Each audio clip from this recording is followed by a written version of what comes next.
রাত ১টার মধ্যে দেশের ১৩ অঞ্চলে ঝড়ের সতর্কতা দিয়েছে বাংলাদেশ আবহাওয়া অধিদপ্তর। এসব অঞ্চলে সর্বোচ্চ ৬০ কিলোমিটার বেগে ঝড় হতে পারে বলে জানিয়েছে সংস্থাটি।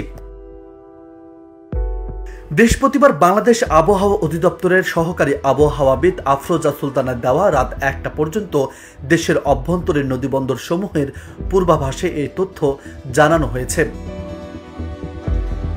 আবহাওয়া অফিস জানিয়েছে, আজ রাত ১টার মধ্যে রাজশাহী, পাবনা, ঢাকা, ফরিদপুর, যশোর, কুষ্টিয়া, খুলনা, বরিশাল, পটুয়াখালী, নোয়াখালী, কুমিল্লা, চট্টগ্রাম এবং কক্সবাজার অঞ্চলসমূহের উপর দিয়ে দক্ষিণ দক্ষিণ পূর্ব দিক থেকে ঘন্টায় ৪৫ থেকে ৬০ কিলোমিটার বেগে অস্থায়ীভাবে দমকা বা ঝড়ো হাওয়া, বৃষ্টি, বজ্র বৃষ্টি হতে পারে।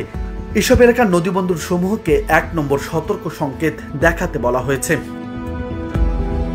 এদিকে সকালের পূর্বাভাসে আবহাওয়া অফিস জানিয়েছে, আগামীকাল সকাল ৯টার মধ্যে রংপুর, রাজশাহী, ময়মনসিংহ, ঢাকা, খুলনা, বরিশাল, চট্টগ্রাম ও সিলেট বিভাগের অধিকাংশ জায়গায় অস্থায়ীভাবে দমকা হাওয়া সহ বিদ্যুৎ চমকানো, হালকা থেকে মাঝারি ধরনের বৃষ্টি, বজ্রসহ বৃষ্টি হতে পারে।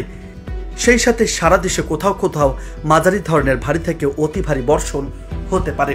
এছাড়া সারা দেশে দিন এবং রাতের তাপমাত্রা প্রায় সামান্য বাড়তে পারে। নিউজ ডেস্ক, বার্তা 24।